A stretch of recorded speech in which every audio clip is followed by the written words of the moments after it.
Assalamu alaikum students, how are you? I hope you will be fine. In the continuation of our chapter number 11, we will discuss today this topic, finding the order of a reaction. यानी कि आज हमने किसी भी reaction का order find करने का जो तरीका है, जो मेथड है, इंशाल्लाह हम उसको डिस्कस करेंगे।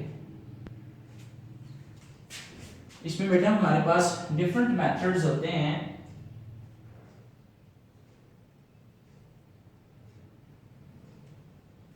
फर्स्ट ऑफ ऑल हम उनको लिस्ट कर लेते हैं। नंबर 1 जो है half life method, number 2 method of large excess, number 3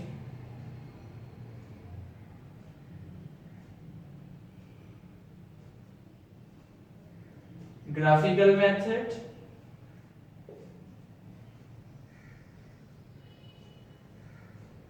number 4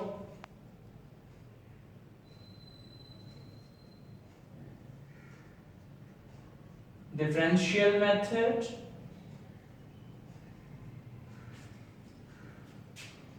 and number 5 is through hit and trial method. These are different 5 categories which are used for the determination of the order of a reaction. इसको हम discuss करते हैं बेटा। अगर हम firstly बात करें half life method की,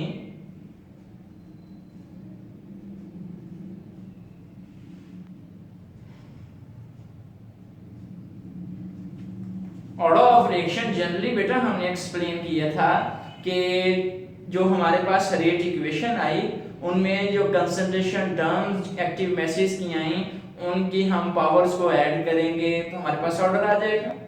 या फिर हमने जो है दूसरे तरीके से कहा कि ये एक्चुअल में एक एक्सपेरिमेंटल वैल्यू है जो कि किसी भी रिएक्शन का जो है वो एक्चुअल में कितने मॉलिक्यूल्स पार्टिसिपेट करेंगे मैकेनिज्म के थ्रू हमें जो है वो उसके बारे में इंफॉर्मेशन मिलती है। और फिर हमने हाफ लाइफ और ऑर्डर ऑफ रिएक्शन के रिलेशन की बात की। वो रिलेशन क्या कहता है? According to this relation half life of any order reaction is inversely proportional to the initial concentration of reactants raised to the power 1 less than the order of reaction. Mathematically इसको अगर हम right करें तो वो कुछ इस तरह से बनेगा बेटा। हाफ लाइफ ये उसका symbol of any order reaction is inversely proportional to the initial concentration 1 power less than the order of reaction। देखें n ऑर्डर था तो उसके लिहाज से एक पावर कम कर दें तो ये हमारे पास उसकी जनरल डिस्क्रिप्शन जो है वो आ जाती है। अब बेटा किसी भी रिएक्शन का ऑर्डर हमने फाइंड करना है तो इस इक्वेशन का कैसे यूटिलाइज करेंगे? For example look at this. For general reaction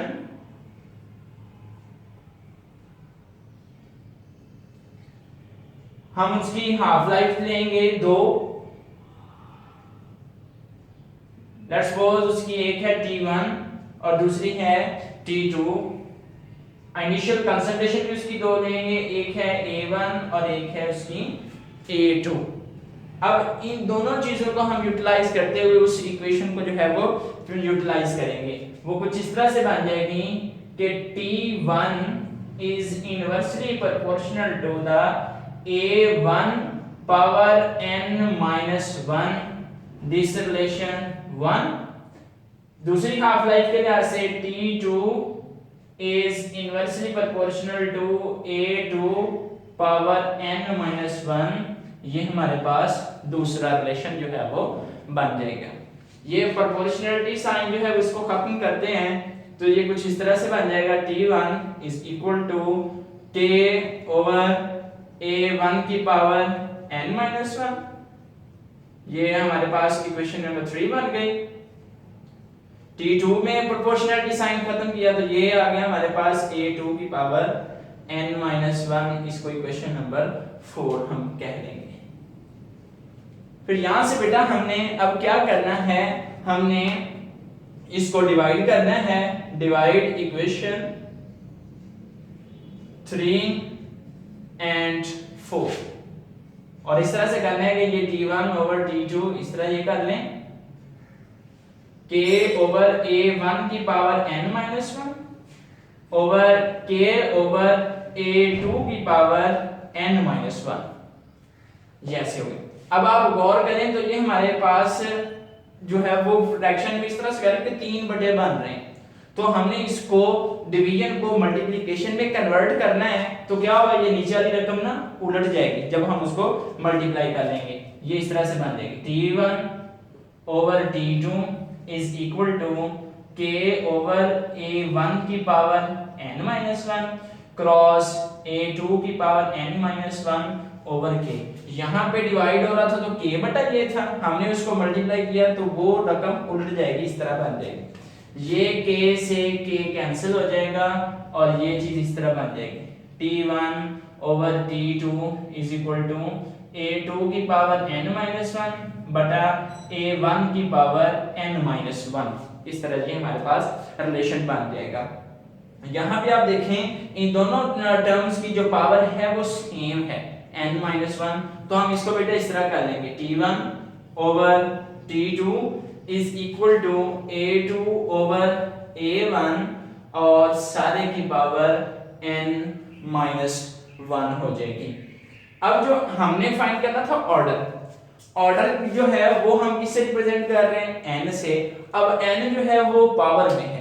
यहां से बात आपने एक जनरली बेटा हमेशा जो याद रखनी है वो ये वाली है कि जब भी एक ऐसी चीज को फाइंड करना है हमने जो कि पावर में है तो हमेशा उसका लॉग लेना है। जब आप लॉग ले लेंगे तो वो पावर जो है वो नीचे आ जाएगी according to the rule of log. So यहां पे हम क्या कहेंगे, taking log on both sides then it will get formed like this log t1 over t2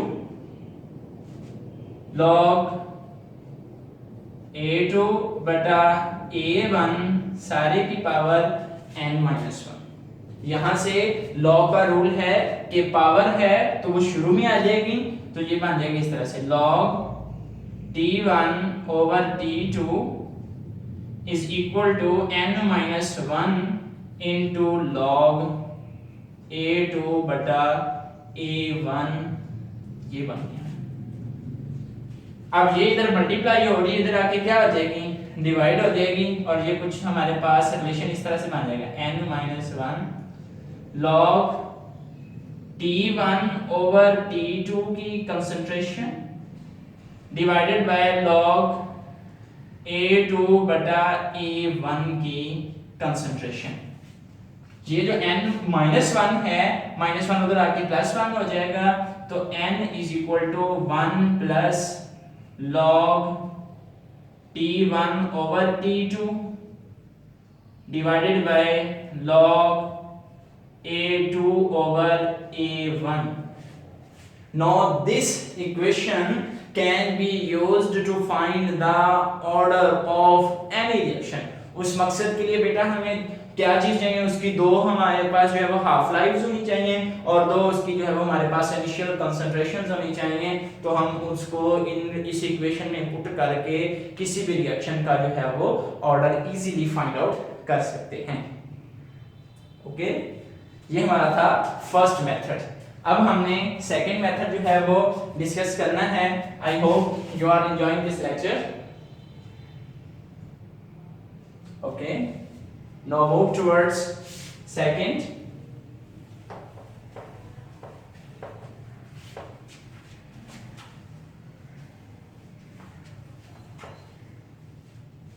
second method है हमारा वो है मेथड ऑफ लार्ज एक्सेस।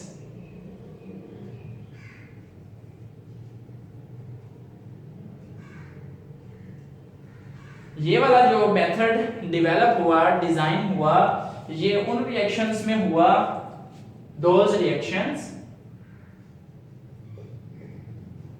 जिसमें हमारे पास एक रिएक्टेंट जो है वो माइनर है एंड सेकंड रिएक्टेंट मेजर है।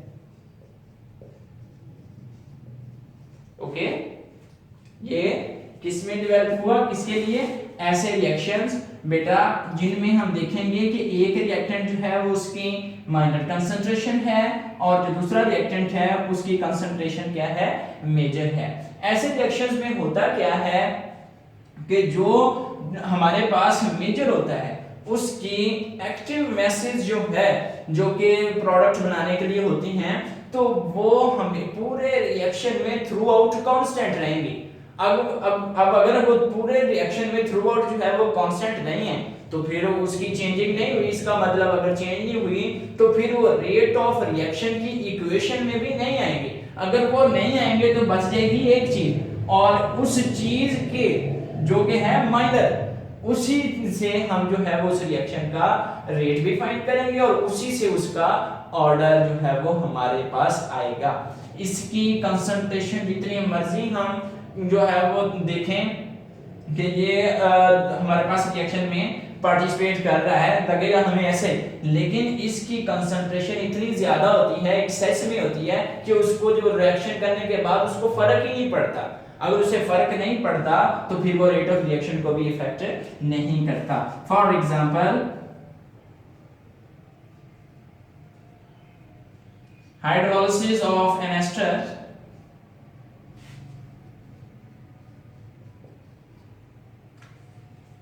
हमारे पास ethyl acetate CI3COO C2H5 plus water in the presence of acid as a catalyst, we will get acetic acid plus C2H5OH.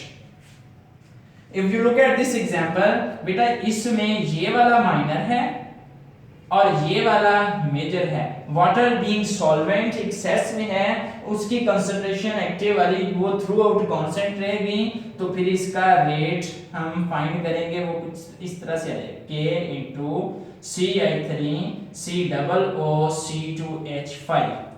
Water की कंसंट्रेशन इसमें नहीं आएगी, सो इसको हम बोलेंगे ऑर्डर क्या होगा फिर, सीडो फर्स्ट ऑर्डर रिएक्शन, क्योंकि ये टर्म जो है वो सीडो साइंटिस्ट ने डिजाइन की थी, तो उसी के नाम से फिर हम, क्योंकि एक आई है उसकी पावर एक है, तो ये इसका नाम हो जाएगा सीडो फर्स्ट ऑर्डर रिएक्शन। फिर हमारे पास है hydroxyl of tertiary butyl bromide, look at this. इसको जब हम वाटर से रिएक्शन करवाते हैं तो ये बनता है हमारे पास इस तरह से,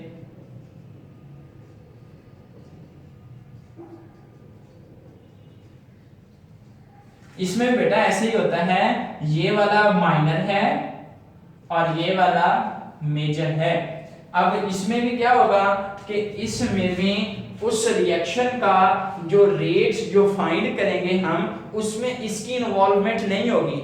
मेजर है, एक्सेस में है, उसकी एक्टिव बेसिस की कंसंट्रेशन थ्रू आउट कांस्टेंट रहेंगी, उसमें चेंज नहीं आएगा, तो इसलिए ये फिर रेट ऑफ रिएक्शन को भी इफेक्ट जो है वो नहीं करेगा। इसकी अगर हम रेट इक्वेशन देखें तो वो कुछ इस तरह से बन जाएगी, rate is equal to K into CI3 की थ्राइस C और Br।